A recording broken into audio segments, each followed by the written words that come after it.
കല്യാണമൊക്കെ ആവണതിന് മുമ്പ് മിക്കവാറും പെൺകുട്ടികൾക്ക് തോന്നും ഇത്രയും കൂടെ നിറം വെച്ചാൽ നന്നായിന്ന്. അങ്ങനെയുള്ളവർക്ക് വേണ്ടിയിട്ടുള്ള ഒരു ബ്രൈഡൽ സ്പെഷ്യൽ ഫേസ് പാക്കാണ് കേട്ടോ നമ്മളിന്ന് ട്രൈ ചെയ്യാൻ പോകുന്നത്. അതിനായിട്ട് ഇവിടെ എടുത്തിട്ടുള്ളത് 2 സ്പൂൺ ഓറഞ്ച് കളറിലുള്ള പരിപ്പ്, 2 സ്പൂൺ റാഗി, 1 സ്പൂൺ വീതം ഫ്ലാക്സ് സീഡും ഉലുവയും അരിയും. ഇനി ഇത് നമുക്ക് നല്ല ഫൈൻ പൗഡറായിട്ട് പൊടിച്ചെടുക്കാം. ഈ പൊടിച്ചെടുത്തിട്ടുള്ള മിക്സിലേക്ക് ഓരോ സ്പൂൺ വീതം ഇൻസ്റ്റന്റ് കോഫി പൗഡറും കടലമാവും കസ്തൂരി മഞ്ഞളും ആര്യവേപ്പിന്റെ ഇല പൊടിച്ചതും മുൾട്ടാനി മിട്ടിയും കൂടെ ആഡ് ചെയ്യാം. നന്നായിട്ട് മിക്സ് ചെയ്തിട്ടുള്ള ഈ ഒരു പൊടി നമുക്കൊരു എയർ ടൈറ്റ് ആയിട്ടുള്ള കണ്ടെയ്നറിൽ സൂക്ഷിച്ചു വെക്കാവുന്നതാണ് കേട്ടോ.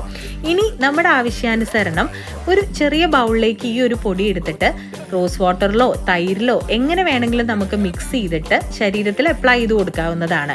കുളിക്കുന്നതിന് 20 മുതൽ 30 മിനിറ്റ് വരെ ഇട്ടിട്ട് ഒന്ന് ഉണങ്ങി വരണ്ട് വരുമ്പോൾ നമുക്ക് നല്ല പച്ചവെള്ളത്തിൽ കഴുകി കളയാവുന്നതാണ്. എല്ലാ ദിവസവും ചെയ്യുകയാണെങ്കിൽ കോംപ്ലക്ഷനിൽ നല്ല വ്യത്യാസം വരും. അപ്പോൾ മറക്കണ്ട, എല്ലാവരും ഒന്ന് ട്രൈ ചെയ്ത് നോക്കണേ.